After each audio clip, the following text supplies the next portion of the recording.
Queridos hermanos, que la paz del Señor esté con todos vosotros. Nuevamente la liturgia del día de hoy nos presenta un claro paralelismo entre la primera y la segunda lectura. La primera lectura del Antiguo Testamento, del primer libro de los Macabeos, y el Evangelio que tomamos ya de los últimos capítulos de San Lucas. Y va a tener como punto en común el Templo de Jerusalén. ¿Por qué? En la primera lectura se nos narra la purificación del templo que tuvo lugar después de la guerra de los Macabeos. Los Macabeos, la familia de los Macabeos, habían sublevado contra la ocupación de los helenistas, había conseguido derrotarlos y como símbolo de este triunfo, digamos que se produce la purificación del templo. En el templo los helenistas, los descendientes de Alejandro Magno, habían introducido los cultos griegos, los ídolos. Entonces entran allí los Macabeos y destruyen, purifican lo que es el templo. Dice, en aquellos días Judas y sus hermanos se propusieron, ahora que tenemos derrotado al enemigo, subamos a purificar y consagrar el templo.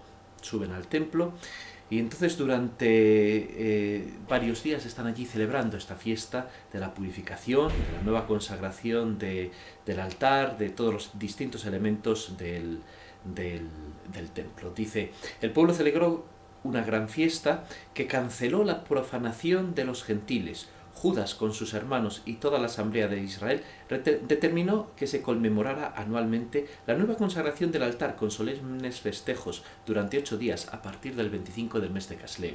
Es una fiesta que todavía existía en tiempos de Jesús, con gran importancia.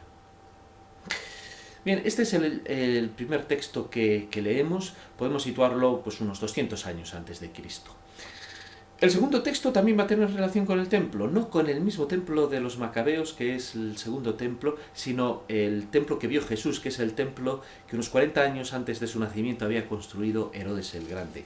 ¿Y qué es lo que nos dice el Evangelio? Que Jesús entra en el templo y se puso a echar a los vendedores diciéndoles, escrito está, mi casa es casa de oración, pero vosotros la habéis convertido en una cueva de ladrones. Dice, a partir de ahí todos los días Jesús enseñaba en el templo. Los sumos sacerdotes, los letrados y los senadores del pueblo intentaban quitarlo del medio, pero se dieron cuenta que no podían hacer nada porque el pueblo entero estaba pendiente de sus labios. Como nos damos cuenta, entonces tenemos dos purificaciones del templo. Por una parte la de los Macabeos, que quita del medio a los ídolos profanos de los helenistas. Por otra parte Jesús, que en un gesto profético expulsa a todos los que han puesto su negocio en el templo para que sea casa de oración, para que solo se sirva allí a Dios. La purificación del templo que realiza Jesús es un gesto profético, es decir, es un gesto que anuncia el nombre de Dios, la purificación que va a tener lugar en Israel a través de lo que va a ser la destrucción del templo verdadero que es Jesús y su reconstrucción, como dice el evangelista Juan, en la resurrección. Son dos acontecimientos muy importantes para la historia de Israel y del cristianismo. En ellos se anuncia, por una parte, la fidelidad del pueblo de Israel a la alianza y, por otra parte, la fidelidad de Jesucristo a la voluntad salvadora de Dios, nuestro Padre, su Padre. El paralelismo es claro.